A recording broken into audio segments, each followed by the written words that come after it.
আমরা প্রাক্তন শিক্ষার্থীরা কয়েকজন আসার পরে পরিদর্শন করে দেখি এখানে দুইতলা থেকে দুইতলা ভবন থেকে শুরু করে এই যে হল রুমটা, এখানে লাইট ফ্যানের কথা পাচ্ছেন, যেগুলো কেবল এবং তার আছে, বোর্ড আছে, ওগুলো সব খুলে নিয়ে গেছে।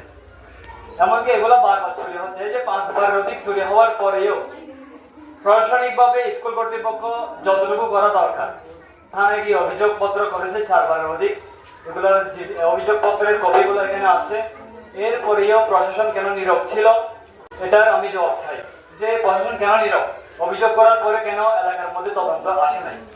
এমনকি এই যে এই বিষয়গুলো আমাদেরকে মেম্বার জানানোর পরে, প্রাক্তন শিক্ষার্থী হিসেবে জানানোর পরে আমরা বেশ কয়েকজন 10 থেকে 15 জনের উপস্থিতিতে ইউনিয়ন পরিষদে গিয়ে প্যানেল চেয়ারম্যানকে জানিয়েছিলাম যাতে আমাদের 1 নম্বর ওয়ার্ড বোধপাড়া, পশ্চিমপাড়া হয়ে মাইসপাড়া হয়ে এদিকে পেরপাড়া, এরপরে হচ্ছে তিনগড়া গ্রাম, পুরোপাড়া হয়ে শেখপাড়া, ছয়মাঘাট যা আছে সমস্ত এলাকাবাসীকে ডোর টু ডোর চৌকিদারের মাধ্যমে যাতে জানানো হয়। কিন্তু এই দায়িত্বটা ওনারা নিজেরা অবহেলা করছে।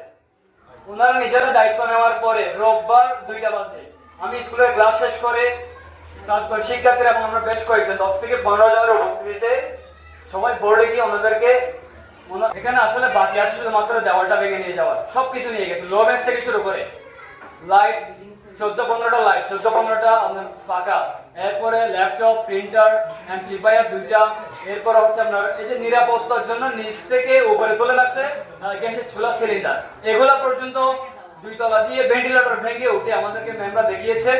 ভেন্টিলেটর দিয়ে ভেঙে পিছনে দরজা খুলে সমস্ত মালামাল নিয়ে গেছে। তাহলে এগুলাই তো অবশ্যই চোরেরাই চুরি করছে। তো প্রশাসনের কাছে অভিযোগ করার পরেও কেন প্রশাসন নীরব ছিল, এটার আমরা জবাব চাচ্ছি।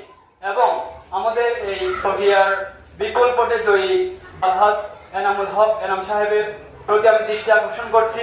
আপনি এটার জন্য যাকে যাকে বলা যাবো আপনার কাছে, বা এতক্ষণে হয়তো আমার নিউজটা আপনার কাছে গেছেন, এরপরে আপনি প্রশাসনকে দায়িত্ব দিয়ে দেন, অথবা স্থানীয় আপনার অবশ্যই জনপ্রতিনিধি আছেন, ওনাদের মাধ্যমে হলেও এটার সুষ্ঠু তদন্ত এবং আমরা বিচার চাচ্ছি।